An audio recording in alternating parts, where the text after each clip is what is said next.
I'm going to let you in on my best kept secret. It's this little guy. It's a part of the Kilian travel set. First one, it looks amazing, right? It's a great accessory if I just want to travel with it, if I just want to keep it in the car or something along those lines. It's great. It's magnetic, snaps right in place. It's metal, it's heavy, so it's good to look at, and it's not something that I would shy away from carrying with myself. Now, we're talking about perfumes. So just because something looks good doesn't mean that I need to buy it, right? And I personally did not understand the appeal behind this sort of small 7.5 ml atomizer. I usually prefer the bigger bottles. But I think personally where it changed for me was one of these days a client walked up to me and they wanted to buy this. In my head I was still confused. I wasn't really sure, and they were buying it for Angel's share. So I wasn't really sure, like, why wouldn't you just get the bigger bottle? Price per ml wise, it would be cheap. And I think that's when the switch flipped for me.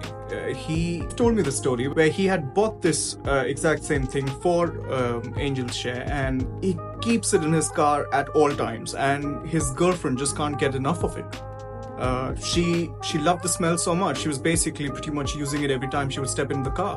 Little did I know that he was playing on the strengths of Angel's share. I mean, it's beautiful when it opens, right? The first spritz, the first 15-20 minutes is beautiful. And he was kind of playing on the strengths. Because what he would do is every time he would drive up to her place, and just as when he would be about to reach her house, he would pick up the atomizer, give it a couple of whiffs, and that's that. You've now got this beautiful opening that's not just on you, but also in the car. So every time she's entering the car, she's smelling that, and she bloody loved it. That's when it clicked for me. It's bloody good value.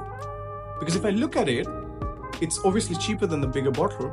You get about what, 35-40 ml in the box, along with this beautiful atomizer, mind you.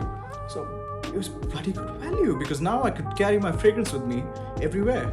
I could just as easily store it in my pocket and be done with it, and have it on me everywhere I go. I think that's one of the reasons why fragrances are great. You've got long-lasting fragrances, you've got fragrances that will last for hours upon hours. But there's a certain beauty about a fragrance when it opens, especially niche, when they open. It's beautiful because you don't have that harsh alcoholic smell. It's really smooth, and you get all those beautiful top notes, which usually about after 30 minutes you don't really get to smell.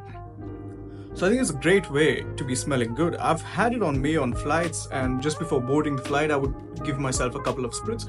I've had major compliments by people even in the line to the aircraft, and they would be standing behind me and just be like, what is that I'm smelling? More often than not I just turn back, and because I'm a little bit cocky, I would say, I think you're smelling me. And they would smell me and they're like, yeah, what is that? Now, I'm not the biggest fan of revealing what I'm wearing, so I would just play it off by something like, oh, it's the Dior Sauvage, or it's more mass appealing, or something more popular, and I would just play it off like that. But the crux of the matter is, it got me compliments. Up until that time, I would have to really think hard when was a fragrance that got me compliments. Of course, post that, I really learned to apply fragrances in a way that people can smell me. But I think this kind of served like a good bridge between those two phases. So every time I would go out, I would have this on me, either have it in my bag, in my pockets, because it's quite travel friendly, and it's a good piece because even if I'm pulling it out and I'm just in the corner, well, job done.